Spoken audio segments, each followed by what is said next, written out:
Welcome to this brief review of American history. This is going to be the first unit, which is exploration, colonial settlement, and early colonial life.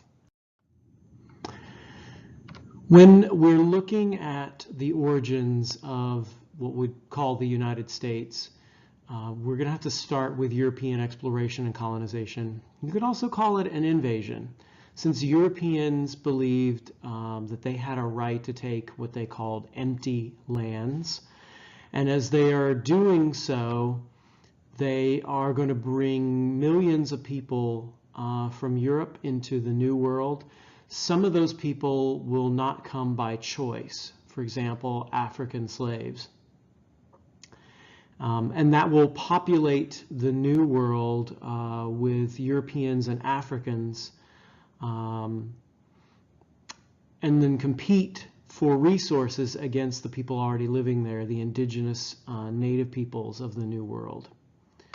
As this massive migration, forced and voluntary, takes place, it leads to conflict over who would control the New World, since colonization and exploration pitted different European countries against each other for access to resources and dominance. It was also for them seen as a religious contest, since some of them were Catholic and some of them were Protestant, and they wanted to spread their faiths to the New World. We do have a term for this massive movement of people from the old world to the new and the new world to the old.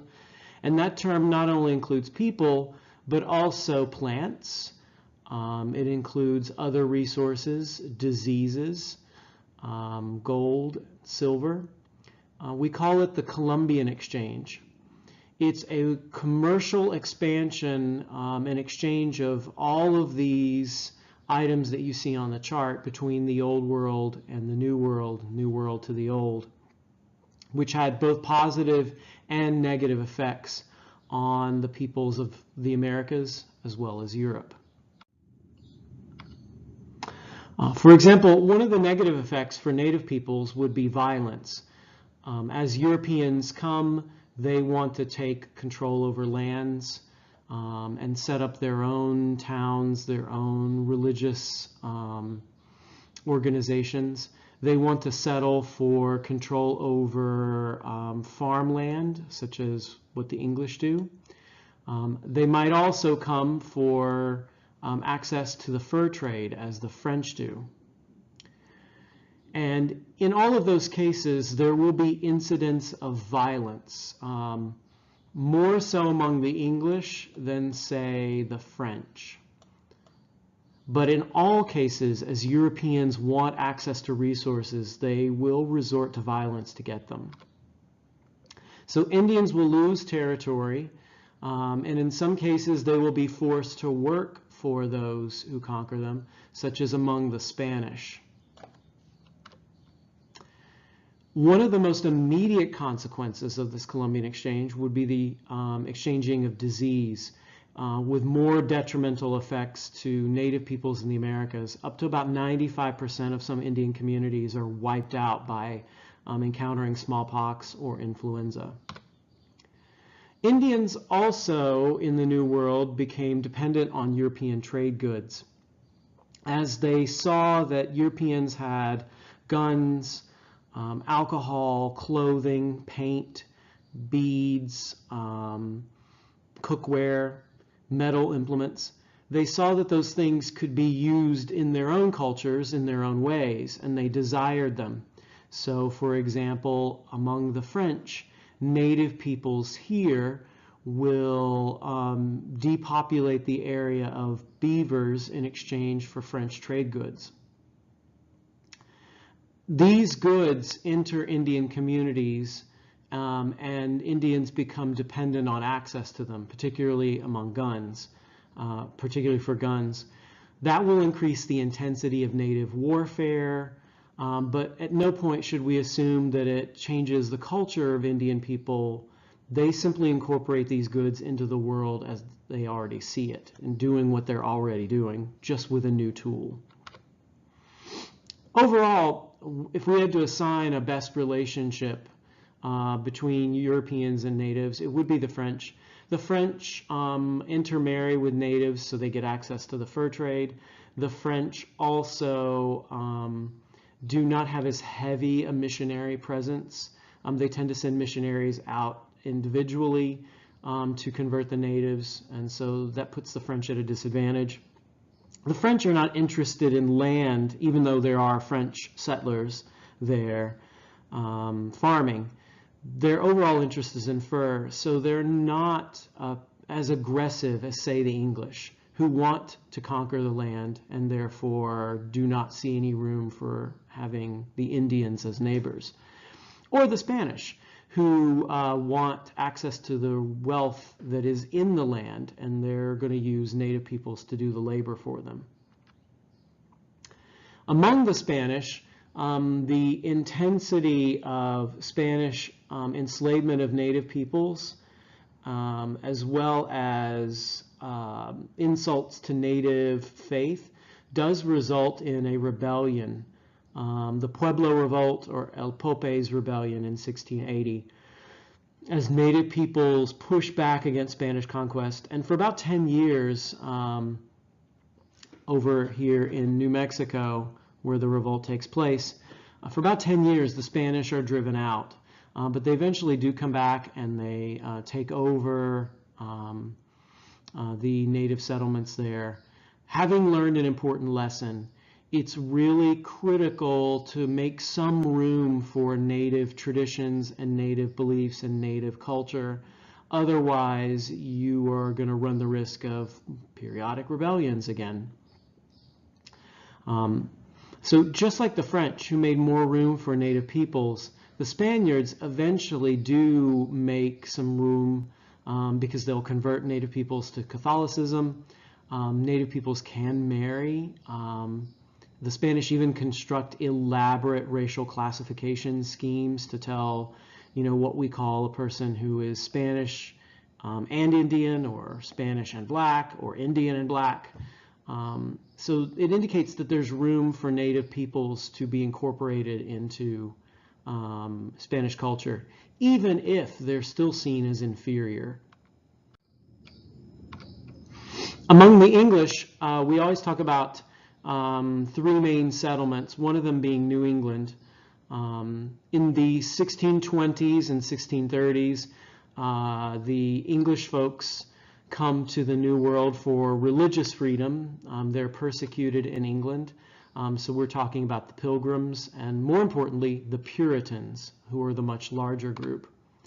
The Puritans and Pilgrims come from a religious worldview that emphasizes a covenant or a special bond between all the community members and God.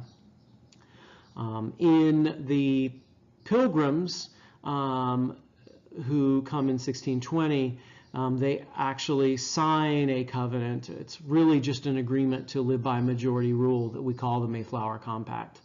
The Puritans similarly also see themselves as part of a mission that needs to function as a unit in order to be successful. Their goal is to create a shining example of what they believe God wants them to be. And if they can do that, then they believe that Europe will be inspired to change and follow their ways, particularly the English church. So this sense of mission and this sense of togetherness, that they have to work together to survive, creates really tight-knit communities, essentially where the Puritans are very nosy about their neighbors' behaviors, about what's going on that's godly and ungodly. It gives a lot of control over families to fathers. For example, in the Massachusetts Body of Liberties in the 1640s, a father may execute his child for striking or cursing him. They punish idleness. They punish excessive drunkenness because their society so incredibly depends on everybody being together in the covenant and doing what God asks. It makes them also suspicious of outsiders, and they don't welcome new people very easily into their communities. As a result, they're pretty intolerant of other folks. The Puritans are not above executing those of other religions, such as 3 Quaker women who keep coming back to Boston in the 17th century and keep getting told, look, if you come here one more time, we will kill you. And the Puritans did. They also kick out those who have different ideas than them. So people like Thomas Hooker or Anne Hutchinson, who start off in the Puritan faith, end up being pushed away because they argue for a different understanding of the covenant and on God and the role of religion in everyone's lives. So those folks leave, and they go and found new colonies, or in the case of Anne Hutchinson, they end up on Long Island and eventually get murdered by Indians. The Puritans, because they're so intently focused on a community, a covenanted community of where everybody's in the whole world, the whole covenant together, do end up being fairly democratic. Town meetings allow all members of the church initially to have a say in the business of the town. So it is connected to church membership. Their community is open to join as long as you go through the conversion process. So anybody can be in this world that the Puritans have created as long as you conform to the rules. So it looks a lot like a direct democracy, although there are limits. The Puritans, for example, have a strained love-hate relationship with native peoples. They want to convert them, but at the same time they want to steal their lands from them. Women can convert, but they don't have a voice in government. Just south of the Puritans who are here, Puritans and Pilgrims, just south and to the west are the Middle Colonies. They are the most diverse ethnically and religiously of all the colonial American colonies. So they're settled by Germans, Dutch, English, Swedes, Catholics, Jews, you name it. They will form communities that will be focused on commerce and cities. So you're going to have the biggest cities in colonial America in Philadelphia and New York in the Middle Atlantic. It's also an area known for its growing of grain, so they will be called the breadbasket of colonial America. In the South, we're talking originally the English people who settle at Jamestown. They settle for the purposes of making money. So from the very beginning, it's about capitalism, profit for the joint stock company that they have created. And they're not successful at first, but eventually they latch on to tobacco, which saves the Virginia colony. And that's eventually going to influence labor patterns there as well, as they'll need people to work the lands for tobacco.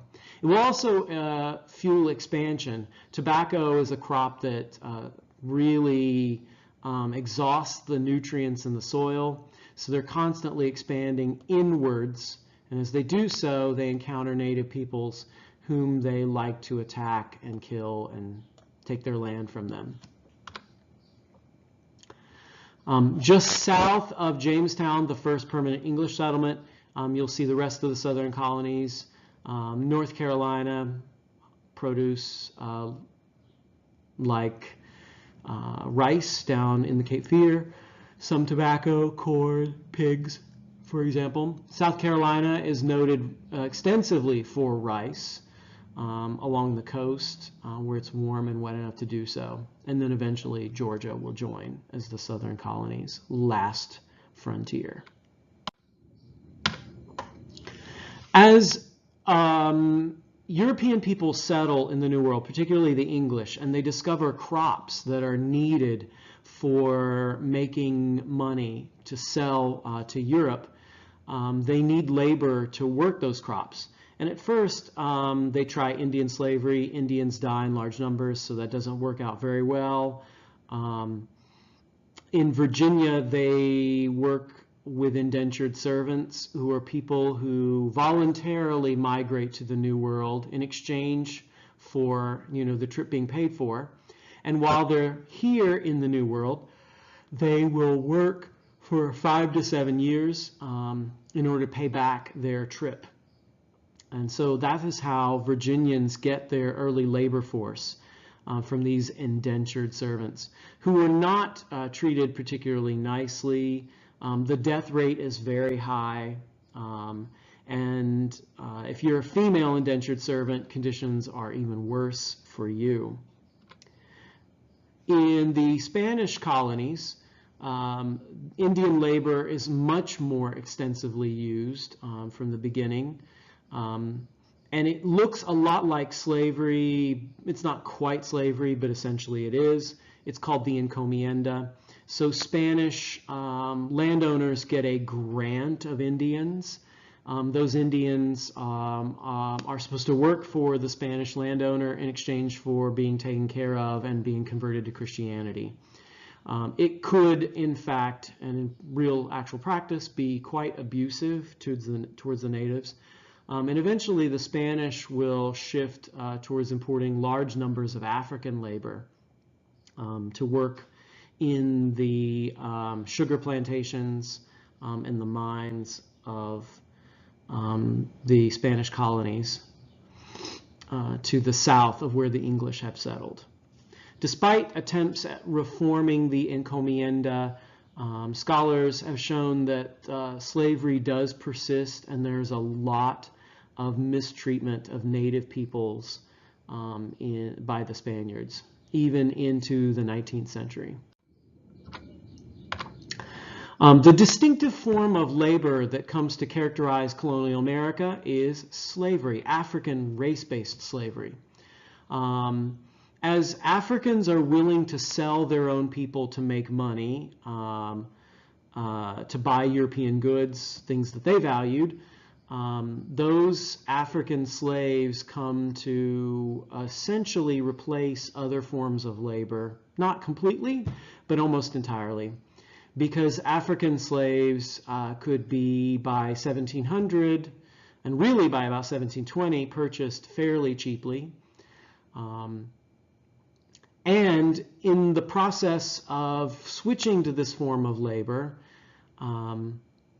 Africans could be subjugated in a race-based system that helped to make its users feel comfortable about what they're doing. So forcing African peoples on a middle passage to the New World, treating them horribly, working them to death in the plantations, tobacco, sugar, rice, is a brutal system. And that brutality needs some justification.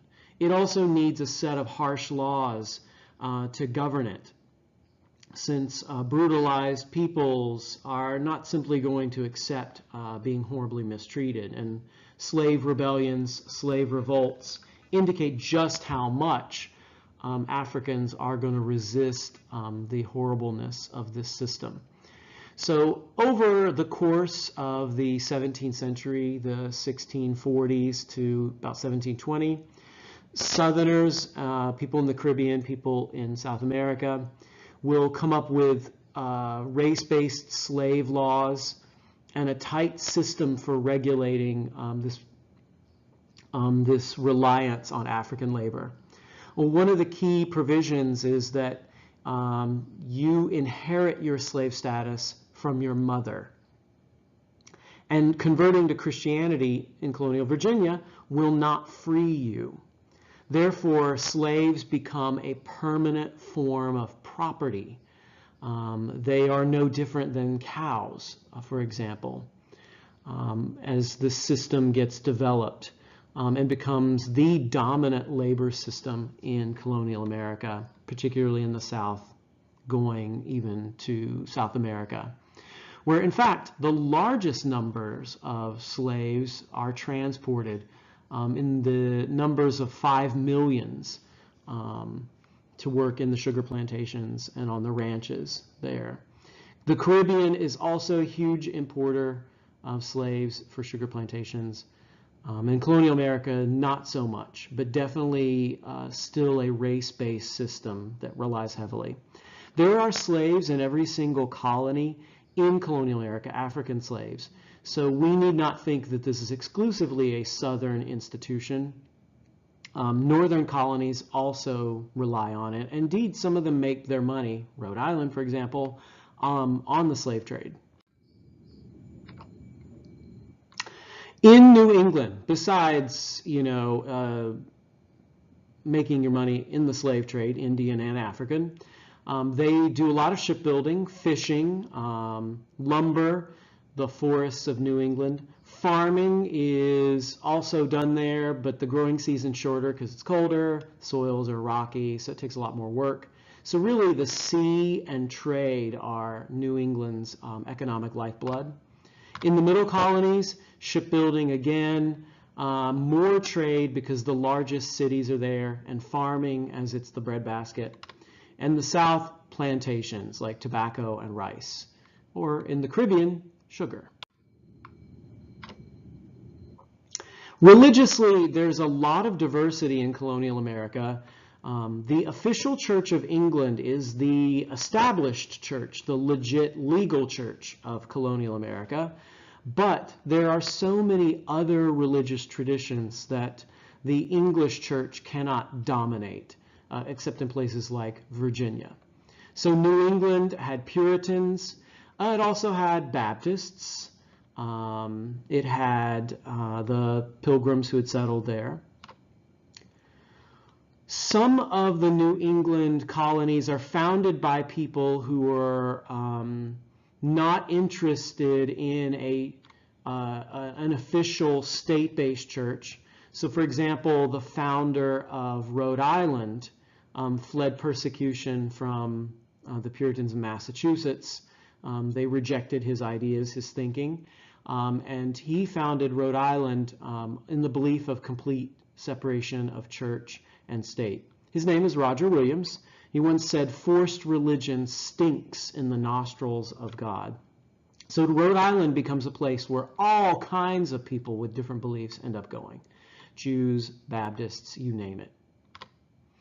In the South, you find a large number of Catholics in Maryland. It's settled as a Catholic colony, but eventually Protestants will take over. Maryland does have a religious toleration law by 1649 to say essentially anybody who believes in Christ will be tolerated here. This was a move by Catholics to protect themselves as they're becoming a minority, and soon the Protestants are going to be the majority in Maryland. In places like Pennsylvania, you'll have Quakers. You have Jews in New York, Baptists in North Carolina and South Carolina, people with German church backgrounds, Dutch backgrounds in New York. All over colonial America, you will see a quite large amount of diversity.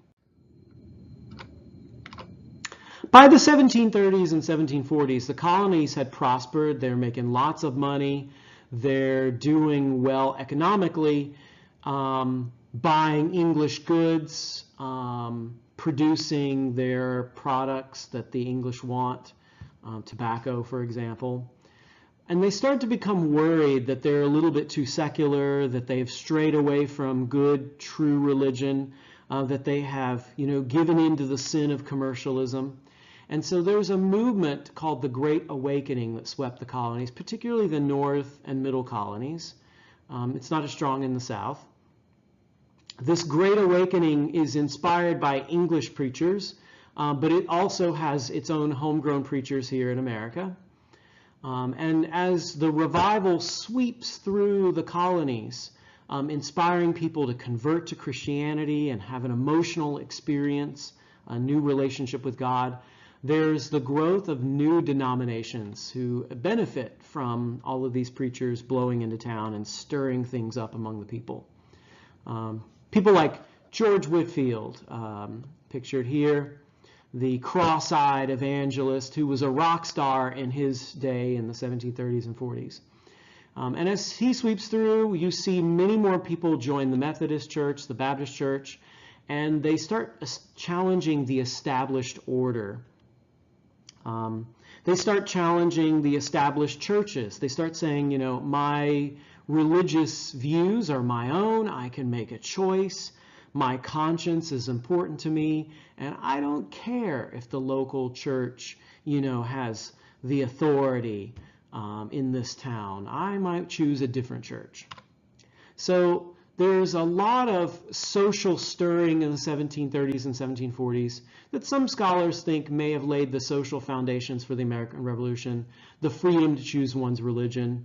It's a bit iffy whether or not there can be a direct connection between the 1740s and the 1760s, but certainly there's a great deal of stirring up, particularly in New England and the Middle Colonies.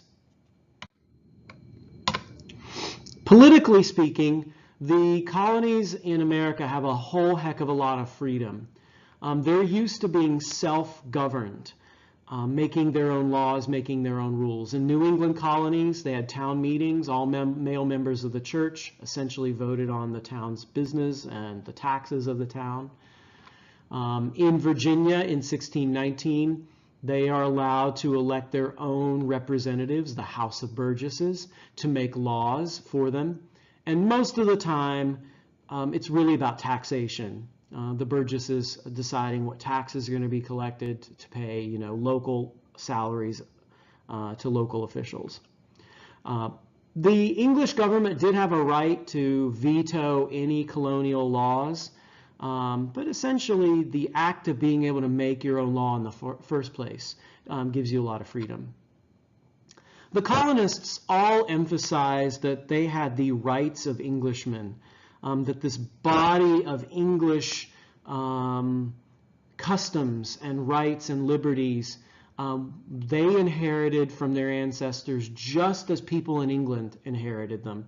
So coming to America did not strip you of your freedom, the freedom of trial by jury, the freedoms of conscience, the freedom to speak your mind within certain limits. And this emphasis on the rights of Englishmen is going to play an important role in the coming American Revolution. Most of the colonists were roughly equal in the sense that there was no titled aristocracy in America. Certainly there were wealthy people and people with a lot more power than the poorest of the poor. But broadly speaking, colonial America is a fairly middle class society, more so in New England than in the South. Wealth inequality is much greater in the southern colonies, where you'll find the richest people in colonial America. But in general, overall, if you look very broadly and not very specifically, you'll see that colonial America has a lot of people who are roughly in the middle, equally. There are poor folks, and then of course there are the way poor folks on the bottom, the enslaved, those people who are treated as slaves, or those people who are treated as less than because of their ethnic background. But no aristocrats, no dukes, no lords, no nobles, except for the occasional royal governor sent over. Otherwise, America is a quite different place from England overall. In your review charts for Unit 1, the colonial period, you have this one, the 3 approaches to colonization. It's very important for you to know the difference between the Spanish, the French, and the British models. So Spain, exploitation of resources; France, trade with the natives' furs; British, conquest of land for settlement, so more agricultural. The Spanish, highly centralized bureaucracy. The French, more centralized but weaker. The British had a model of really self-government with minimal oversight, especially early on. Relations with natives, so for Spain, you have to talk about the encomienda, the epidemics. the development of a caste system that created a space for native peoples, the castas. So if you were Spanish and Indian, you were this. If you were Indian and African American mixture, you were this. So there was a place for you because the Spanish did allow, and in fact wanted and forced, native peoples to convert to Catholicism. So it was incredibly important to incorporate them in so their religion could be victorious. The French do also pressure native peoples to convert, but because they're weaker overall in control, it's less intense pressure than among the Spanish. The French do intermarry, and there's a lot of cross-cultural contact. The British are incredibly weak when it comes to conversion. There are very minimal attempts to do so. Most of the time, the British want to trade or take the Indians' land. Catholicism for Spain, Catholicism for France.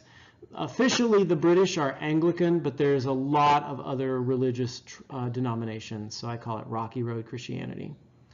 In the outcome, sort of column here, or row, the Spanish have a vast control of large portions of New World territory from which they get lots of gold and silver, very urban environments, and they will initiate a shift towards African slavery thanks to the writings of Bartolomé de las Casas. The French are going to make quite a bit of money on furs, but their empire overall will be weaker, and they're not successful holding on to it. The British, on the other hand, do successfully plant themselves in the Americas, and eventually they're so successful it's going to result in independence for those Americans. Another key thing that you need to know for the AP exam are the differences between the three colonies, the models there, the Chesapeake, the New England, the Middle Colonies. Each of these things I reviewed in the PowerPoint as we got to them. So understand, their motives, what's driving them, profit versus religion versus both, what kind of government. All of them eventually are self-governing in a way, but under royal control by the King of England. Brutal relationships with natives, except for the Middle Colonies, where the relations are much kinder, but still there's a lot of fraud and deceit and brutality. Mixture of religions, so there's an official state religion, it's Anglican, but then there's a lot of other faiths that exist there. New England is largely Puritan, and there is religious freedom and toleration in places like Rhode Island, but elsewhere, got to be Puritan or you're a witch. A lot of freedom and a lot of mixtures of different religions in the Middle Colonies. Economically, the South on staple crops, plantations, race-based slavery. A mixed economy in New England, farming and fishing. They do have Indian slavery there and African slavery. And then a mixture in the Middle Colonies as well, where you have the bigger cities. It's the breadbasket. The society of the Chesapeake is heavily male-dominated at first. It's a deadly, dangerous place. People die from the diseases there, and not too many women. But as they get settled down, they're able to build a society. It's a race-based society. Much more balanced sex ratios in the North and New England, generally healthier than the South, and very tight-knit communities. The Middle Colonies are just ethnically the most diverse and the more urban. So you're going to find city life in the Middle Colonies. One of the key developments in the colonial period will be the First Great Awakening. So there is a chart reviewing it and comparing it to the Second Great Awakening, which I'll talk about when we actually get to this unit. Note here the causes. Key leader George Whitefield is a name you need to know. The beliefs, very emotion-based, fear of hell, fear of dying and going to hell, and a belief that only God rescues you and you don't have anything to do with it. It's very heavily northern phenomenon, but it also spurs the development of other denominations besides the one that Whitefield belongs to, which is Anglican. As a result of it, and this is key to know, the result is going to be lots of social conflict as these preachers go around and stir up religious revival, which leads people challenging the status quo in their society. We get splits between the old lights, the old form of Christianity, and the new lights, who want the new revivalists. And you see the creation of colleges to train preachers as this conflict occurs. This does represent an increase in Anglicization because revival is copying from English trends. You know, Whitefield is English. His journals are big sellers in America. You know, people want to read about what he's doing and how Christ is changing the world. So people are essentially loving English culture, even as this revival is happening in America. Another key chart to take note of would be the conflicts chart of colonial America. Like, for example, conflicts between native peoples and colonists, the first three here.